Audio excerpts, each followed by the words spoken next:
Hey, everybody, welcome back to another amazing episode of the Power of Women in Insurance podcast. This week, we're taking a little bit of a different twist. This week, we're not talking to somebody specifically in the insurance industry. We're talking to Jessica Klatt, and she is actually with B Industries. She's a president of B Industries. And you know what? She helps businesses to hire and build amazing teams. So she is a partner to so many insurance agency owners that I know. So I know that for me, I'm in the middle of hiring. I am in the middle of building a team that I feel really strong about. She has made a huge impact in my agency. So I am honored to be able to have Jessica with us today. Jessica, welcome to the Power of Women in Insurance podcast. Thank you, Teresa. I'm so excited to be a guest.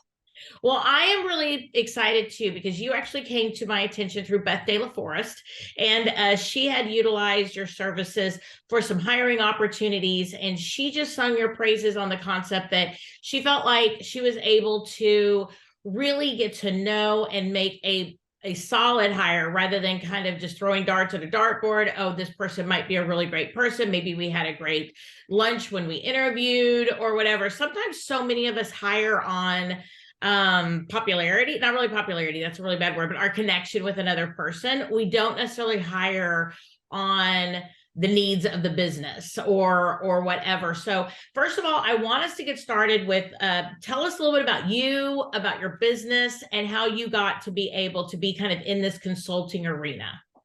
Yeah, it's a big story. I'm going to try to condense it a little bit. So a little bit about me. I actually am in the frozen tundra of Wisconsin. So beautiful time of year here, February, sub-zero temps.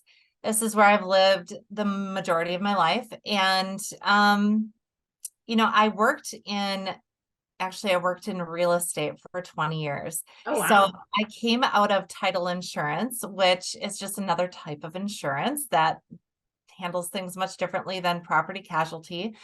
And I worked in it for 20 years. The back end of my career was in communications and team building. It was very much in operations. When you're in small business, you wear a lot of hats. I did that. I built a training program for a local title insurance company. And I hit about 2018, the year of 2018, and it was built, it was running. And I just kind of had this vision that all these tools and all these things that I had done would serve our small business sector in spades. The tools that I had acquired and the knowledge I had acquired in the hard, grueling years of acquiring it just told me small business needs this bad. So I actually parted ways on excellent terms, December 31st of 2018. Okay. The owner of that company that I left is still my mentor to today. And we still consult, we still talk, we still do everything. She has been a huge cheerleader. I started my business officially in 2019, May of 2019. So I did a little bit of freelance work in between while I just kind of got my footing, and I launched officially in May of 2019. The tool that I utilize in my business is called AccuMax, and that tool was actually introduced to me in my prior career. I was trained on it. I utilized it for creating teams. I worked with mostly women, and there was just a huge need for something that gave some transparency, and that's where it all kind of came together, and that's what it's been since. Well, and I love that you have really focused on a tool specifically rather than like 18 tools, right? Because what we've seen, and I am, in full disclosure to everybody out there listening, I am currently hiring in the Sterling Insurance Group, and we are actively using the AccuMax process with being able to hire our next account manager, team member.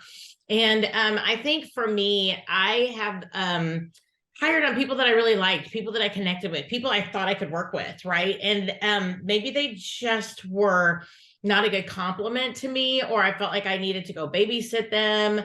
And I think I love the fact that the Acumax program really focuses on how you were wired when you were, at a young age, or how you developed, and then how kind of you're operating today. And then also taking into consideration the team aspect of how a healthy team works and how all the different pieces are. So maybe we need somebody who fills a hole, or somebody who's strong in an area that we're not. Tell us a little bit about that program and how your consulting helps businesses to be able to build a better team. All right. So first of all, the tool. There are a lot of tools on the market, hundreds of tools on the market, and they're great tools. I've used many of them. I know we've talked, Teresa, you've used many of them. Strength Finders is one that's so popular. You can go all the way to Enneagram, right? These are all tools that are available at your fingertips. They measure personality, behavior. They might even tap into astrology.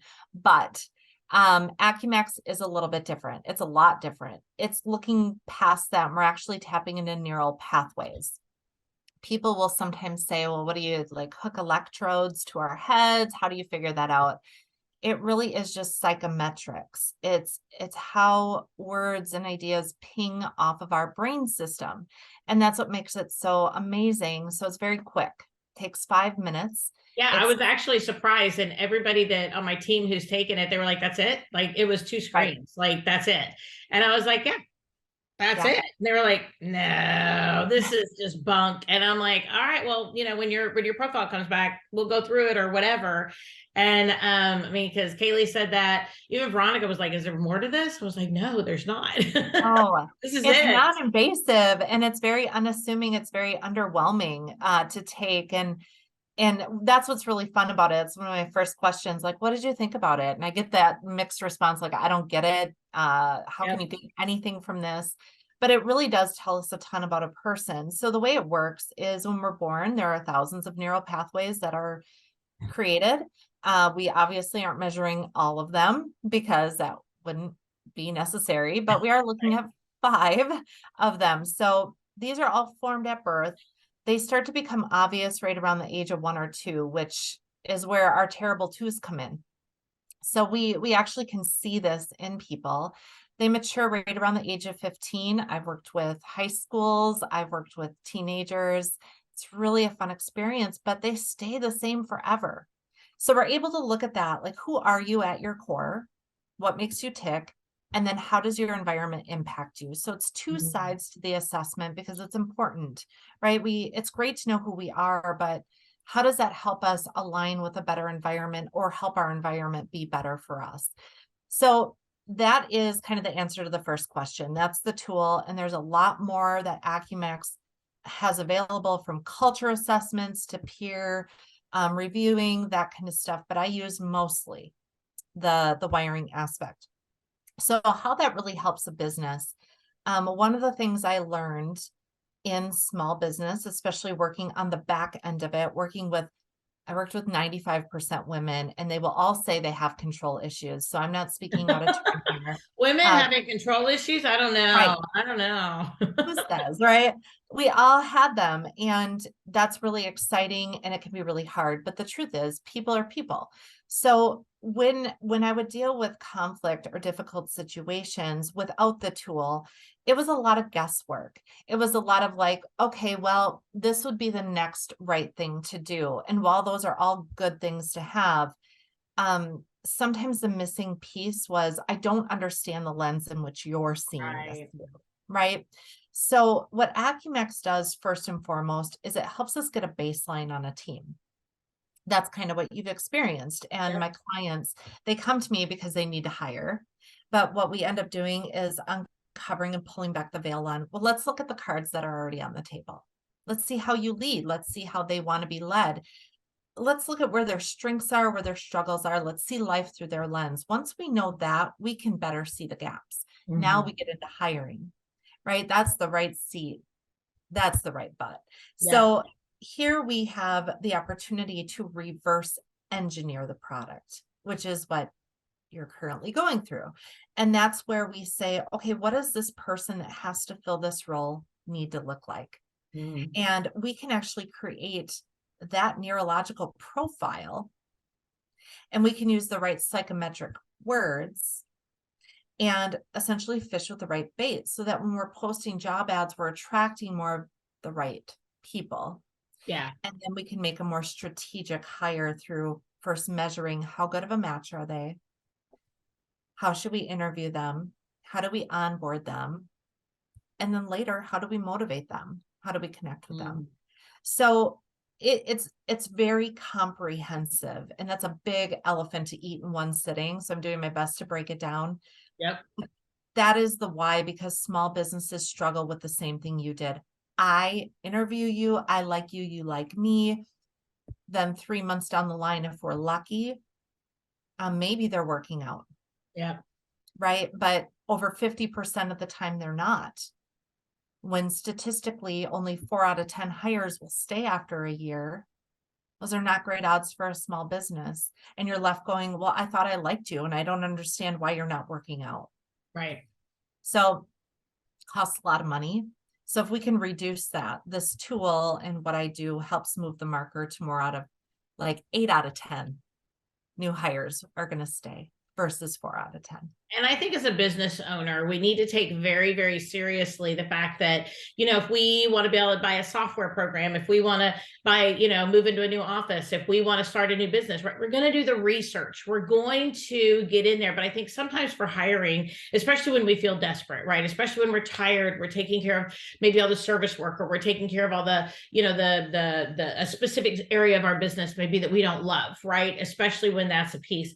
I think that it creates this urgency that if we just bond with somebody like, oh my God, I love you, you're my new best friend. And we think that this is going to be some, Laverne and Shirley type thing. We're besties forever and we're going to go rule the world and you're going to be my favorite employee. And it just, that's not what goes into what makes people really tick. And I think one thing that I love about the program that you have is that you do look at the wiring, right? Like who are you at your base? But then you also have another section that is also, where are you in your current workspace and in your life, right? Work-life balance concept, right? So therefore, people might be very different in where they're at between those two. And so we can see that people are not living what they feel like is an authentic or real experience. And so therefore, they're not happy where they are. And how can we work with them to be able to create a better team, keep our team, retain our team, all of those different things, because that's what we really, really want. And I love that your tool is built to be able to be that bridge between the impulsive business owner who needs somebody yesterday and somebody who's like that, always be hiring, have a really good intentional platform and do it in a way that is best for the business. I love that you're helping to bridge that for business owners. Yeah, thank you. It's really a blessing to be able to do that. It's just amazing when people trust me enough to come in and pick things apart. That's a humbling experience, right? Yes. Absolutely. Absolutely. So what are some of the biggest challenges that you think that business owners or hiring managers, whoever it is that you're working with, what do you have to kind of help them get their mind around in order to be successful? Because we all have our mental junk. We all have our mental impulses, right, that we might want to act on. What do you find is someone's biggest challenge to being really, truly successful as you guys are getting started? Not necessarily in the process, but that you have to kind of reframe some of their thought processes to be successful. Well, I think the biggest one comes down to leadership. The thing I hear, it doesn't even matter who they are. I just don't feel like I'm a good leader. I don't think I'm cut out to be a leader. And I hear that from just a wide variety of types of people. And so what people tend to be looking for, and there's so many self-help books on the market, is what is a good leader? Like, what is a good leader? What does a good leader possess? And they try to mold themselves into that. And I have clients, and I know, one of them is probably going to be listening to this even. And even just reflecting on that story of, I thought I had to be very patriarchal. I thought I had to be very top down. But it felt bad, but I didn't think I could succeed unless I was that. And then that sudden breakthrough of, oh, That's just not my style. And if I lead this way and I bring in people that are led that way, I can create a family. People find so many struggles in leadership. Really, it comes down to that. I talk a lot about the foundation. The foundation of a business is leadership, communication, and culture, right? And it settles on purpose. So if you think of it like layers like that, leadership is so important. And I think it's the number one issue. So leadership, I think to me, leadership means different things to different people. I think some people are a lot more of an assertive leader, right? They come on in, they say, this is what I need, and this is da da da da. And they're much more of what I would call a dictator leader, right? Type thing. They're a barker, right? In my opinion. And I think that is some people. And I think that then there's the people who are the please and thank yous and oh my gosh, da da da. But they put maybe a little bit of a firmer, or maybe a totally opposite end of that spectrum is the weaker leader, right? The please, sir, may I please let you do your job today? The really, really low key people. And then I think in the middle are where I feel like I'm at is in that more nurturer type thing. We want to grow you, but at the same point, I'm also a low patience, which is something that you have helped me to make sure I define, because now I'm like, okay, I'm low patience. That's fine. But I'm like, okay, I really want to love you and I really want to nurture you, but I really want to do it like yesterday. And I want you to have like all of this wisdom, and I want you to have all of this knowledge, and I want you to have all of this, like, let's grow up today. Like, yay, we achieved. That's what I want, right? So I could sit here and say, oh my gosh, I just want to love and nurture you. And I do, don't get me wrong. That is what I feel like, because I don't want to, and you've helped me to define this too. Part of my misery some days is I feel like I'm babysitting, is that I'm double checking, is that what am I missing? Because if I'm catching these things, then this obviously it has 18 other things that didn't get done. And I hate the babysitting feel, and I don't want to do that. And it's that low patience. It's the concept that I don't want to be in that space. But you for me told me, okay, that's okay, because that's how you're wired. And I still want to love and nurture people. But I also know that sometimes my patience comes in, and you've helped me with this the past couple of months that we've been working together to be able to see that. Because once we identified that in my leadership style, as well as how I work, I was like, oh, that makes sense. And it helped me I agree with what you're saying about your other client.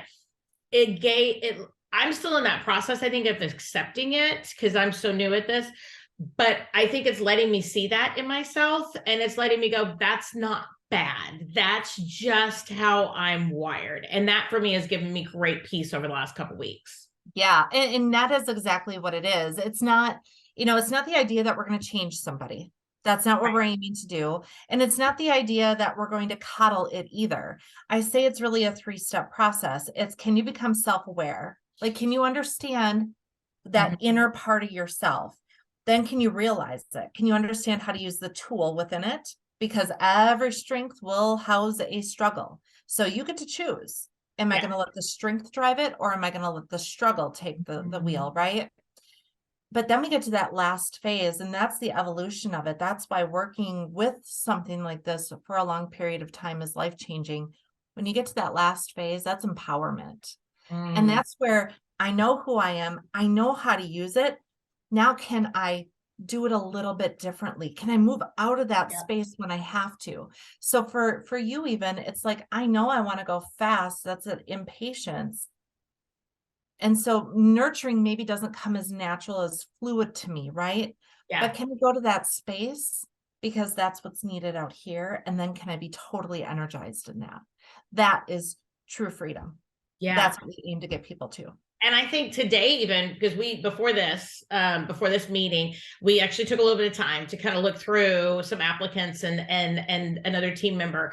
And by looking, I know one thing that we were talking about somebody that I'm looking at is, you just made and it really stuck in my head. And I didn't even mention it when you did it. So you're going to be like, oh, we didn't even talk about that.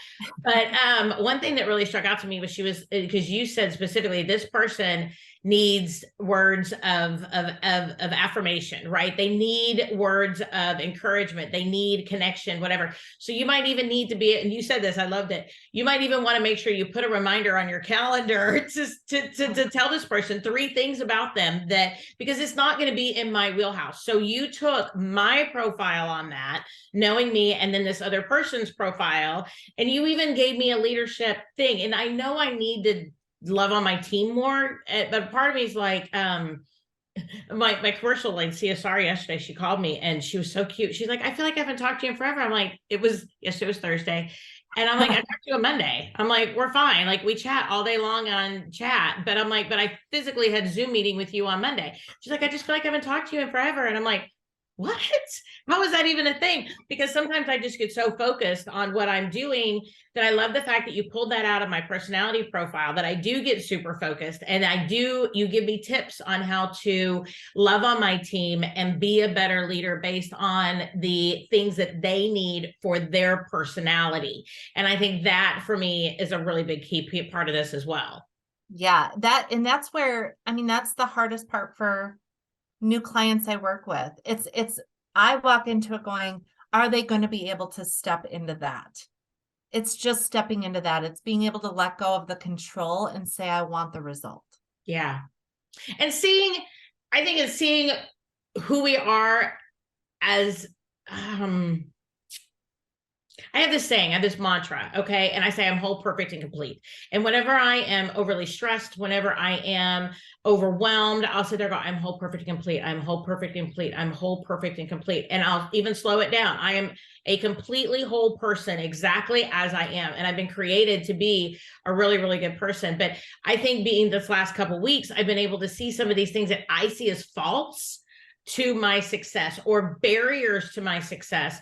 And I love the fact that you've been able to call them out, not as faults, but reframing them as a strength, that it is the low patience. It allows me to pivot, allows me to multitask. It allows me to be able to keep things moving, and allows me to be a driver, allows me to be a forward thinker, right? And I need to think about those and the positivity of those things, not the frustration that I feel from being that type of person and maybe in an environment where other people are not that way. So I think that's a really big thing too, is that, there's that, like you said, there's the awareness. The step 1 is to go through this process, get that awareness, yourself, your team. How can you do it? How can you be better?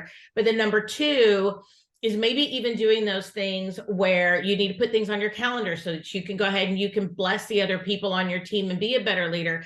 But then number 3 is looking also at the strengths that feature brings in. And instead of it seeing as, oh my gosh, I'm so impatient, I can sit back and say, oh my goodness, I'm such a driver that I need to lay back on my drivership. That is a great aspect without being so negative about myself. Yes. Because we walk around life, and I'm very low patience as well. So I would walk around life almost hating that aspect of myself. Yes. Right? Where it's like, if I could just be more patient, if I wasn't so impatient. And it really wasn't until I had that moment myself, and I try to instill this with my clients, that is turning off a strength that I have. Yeah. That is my power. I just needed to stop letting the hard part of it drive the car. Yep. And so it really is, I feel like it is such a great position for leaders who really want to say, I want to be fully who I am. And I want to love all the beautiful pieces, but I want to know how to toggle when appropriate. Yeah. And I think one of the things that I'm hoping to get out of this now, again, Jessica, I don't even know how far we are in this process. What are we, like a month, maybe? I don't know, because we kind of changed focuses. We started off just with the team piece of it, and now we've kind of gone into the hiring. So we kind of had a little bit of a swap there, because I had a team member release her position back in January, and I called Jessica like, oh my gosh, what are you doing? But anyway, she's been great about that. But and again, I'm really early on in that process. But I think too that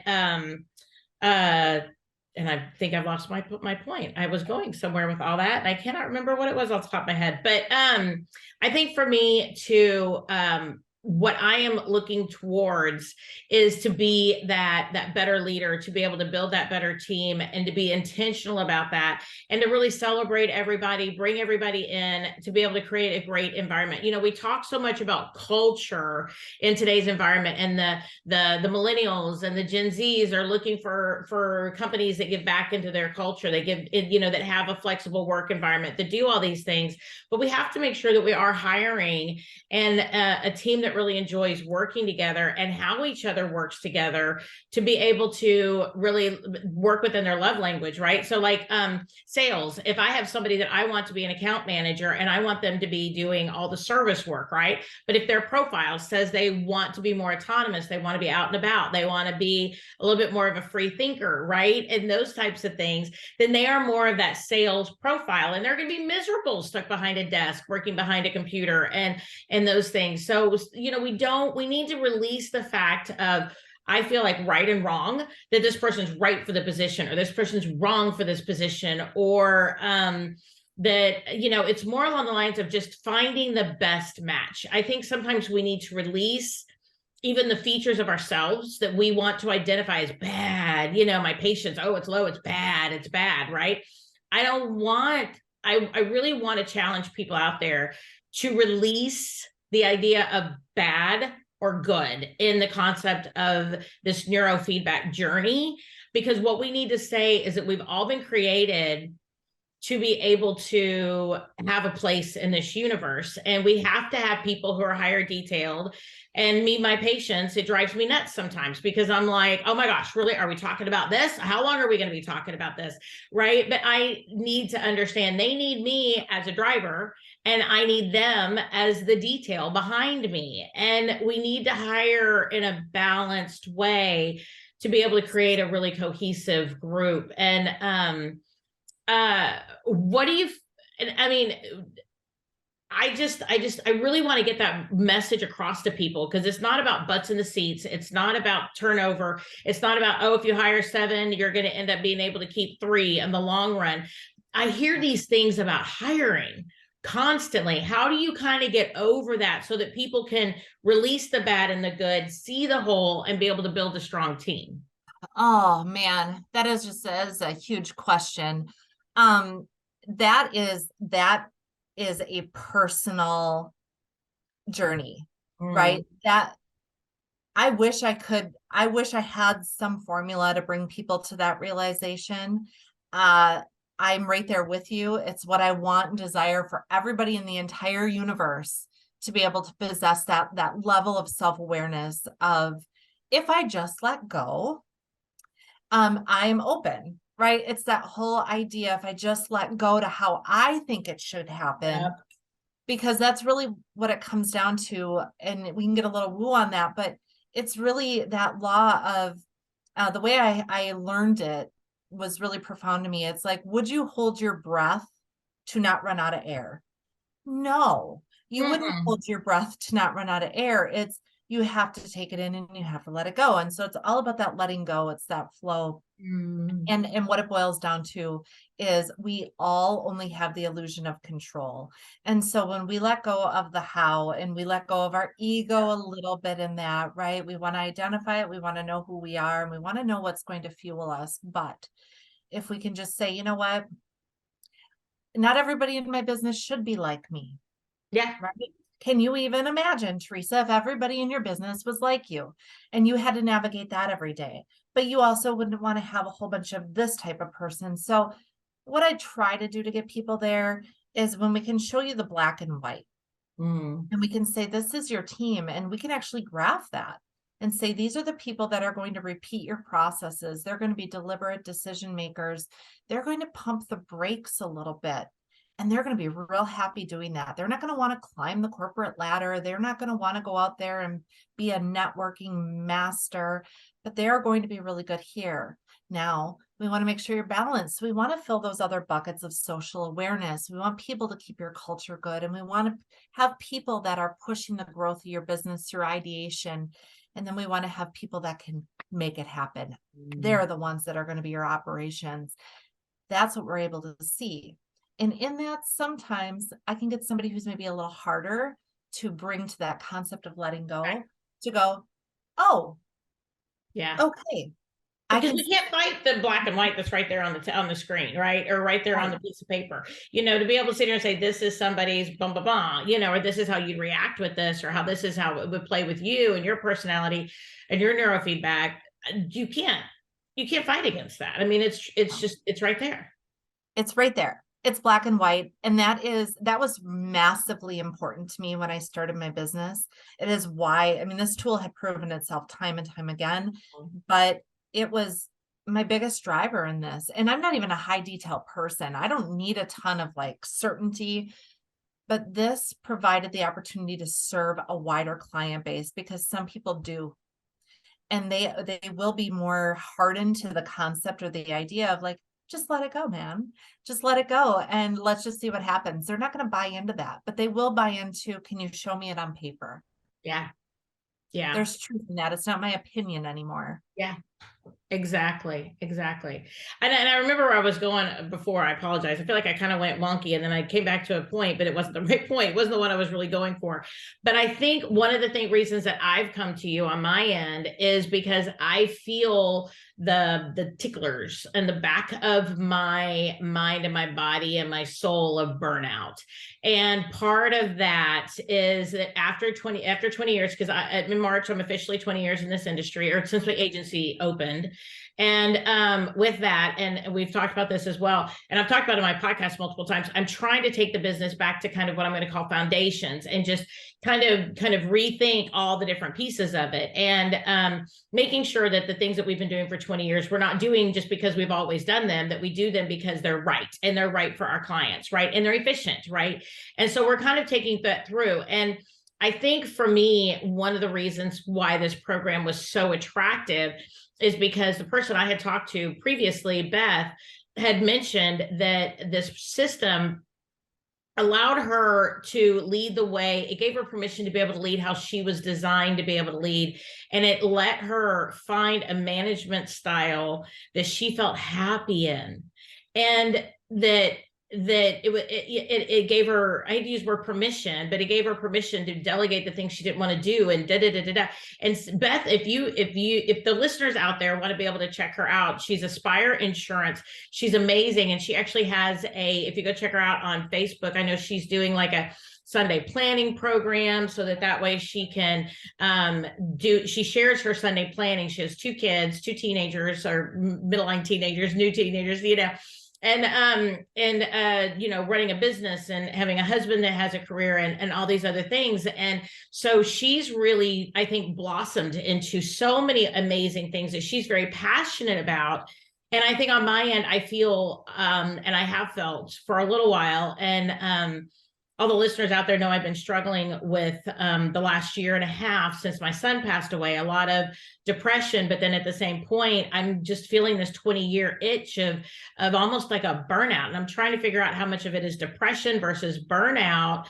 But coming to you, I'm also seeing that I'm okay and I'm healthy the way that I am, and that it's okay to be able to process these things the way that I process these things. And one of the things you brought up, which gave me permission to feel this way in a lot of ways, was that I feel like I'm babysitting in a lot of areas, and I don't want to feel that way. And that makes me want to eat my left arm off, kind of thing. And it makes me miserable. And that let me say, I can't operate this way anymore, because that's where this burnout's coming from, is because I'm not living myself authentically in an environment that I'm creating. So why not create an environment that is functioning around my ability to be able to be successful? And I'm in that journey, but I love that you do that. Yeah, it's something I believe wholeheartedly in. I've been on the side of feeling like a babysitter, and I adopted a mantra in that if you're going to walk into my office, this is back even now, I am here for you as a staff member, as an employee, but I'm only here to empower you to be a solution for yourself. And if you're not willing to do that, my office isn't open to you. You're not going to come in here and get sorries and get all these things. You're going to come in here and I'm going to help you find a solution, so you learn how to find solutions. that is the same mentality I bring in my businesses, because nobody wants to be a babysitter. And guess what? Nobody wants to be babysat. But Right. if we can start to understand our leadership qualities and also those leadership qualities of our staff, that's a love language, Yeah. right? So we start to learn how to empower them to be their self-led selves. And I know Beth would speak to this as well, but she now has a team that is developing this leadership within themselves that they actually flourish when she even steps back.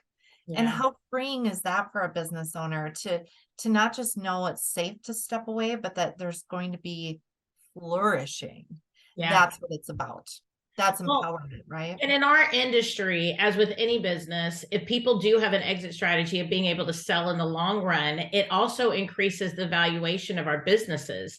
That if we have a team that is autonomous, that knows how to be able to flourish, that knows how to be able to take those reins, and a business owner doesn't have to be in the center of that conversation. Because when the business owner sells or the business owner leaves, that business can't function without that business owner. And that is a healthy thing to build. And I want to make sure people hear that out there, because we all have this God complex where we want to be the center of the universe to some degree. And then all of a sudden we wonder why we're so burnt out. And hello, that's me. That's exactly what I'm saying. But, you know, and I've been to where I've released in the past, and then things have happened, and then I took it back, and then I released, and then I took it back. And right now I'm in this space where I've taken it back. And, I think by doing this, hopefully I'm going to create a more consistent experience, and where I don't jump in, because I know that's my personality, with the low patience to just take it over again and run it. But I need to be able to stay back, because that is, and I want business owners to hear this, but that is just as important to anybody who's looking to purchase a business, is can the business operate autonomously without the owner in the middle of it? That is as important as an EBITDA on the bank statements, on your financials. It's just as important. So being able to do this type of program helps to be able to build in that direction as well. It's huge. I'm glad you pointed that out. That's something I've never actually verbalized or maybe thought of, because I'm not in the business of acquiring businesses. But I Right. know that you have. I know that other clients of mine have. And it's, what am I acquiring? Yeah. Right? Because if I'm acquiring the business and the staff, and they were not taught to lead themselves, what am I actually buying? Because Yeah. now you're putting yourself right into the thick of the fire, and you will have to start over. I promise you, you will have to do a lot of hard work. So great point. That is, hear that, everyone.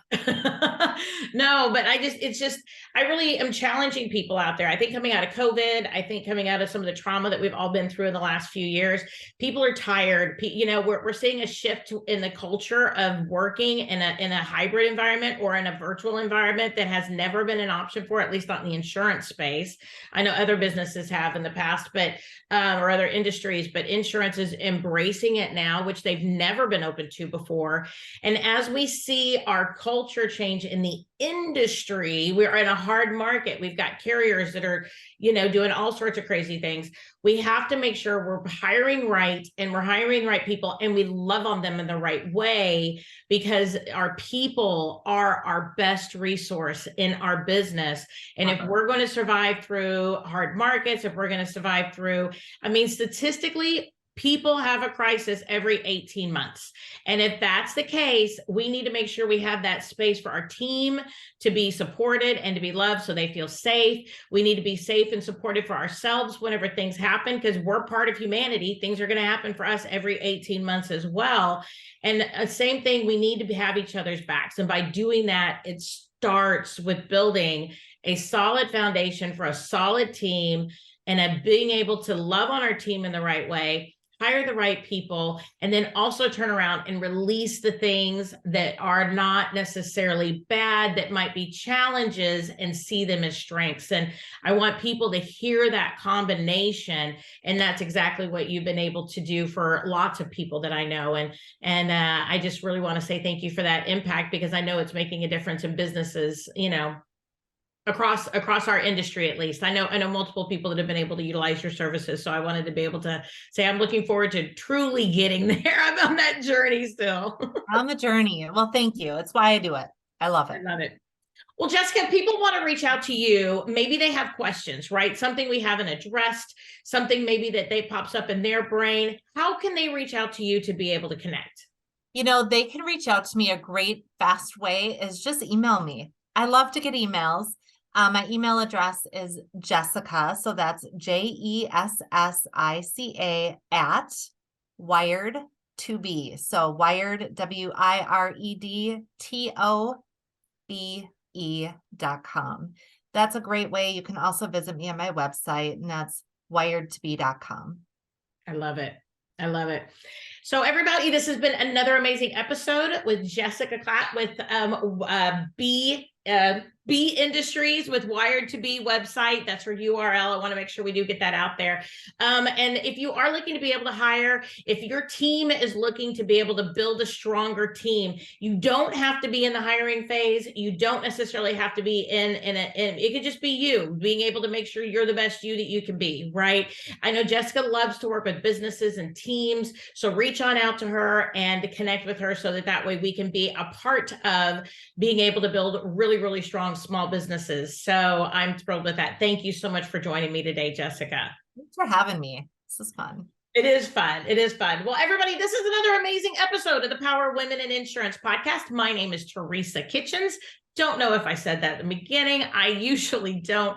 I'm so sorry about that. Do find us on Apple iTunes, Spotify, Google Podcasts, anywhere that you stream your local podcasts.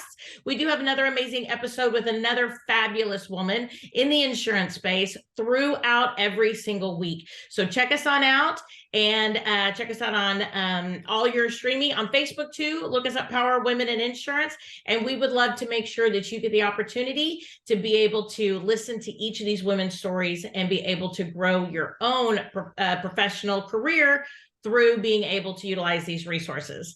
Everybody, I'll talk to you next week and have a really great one.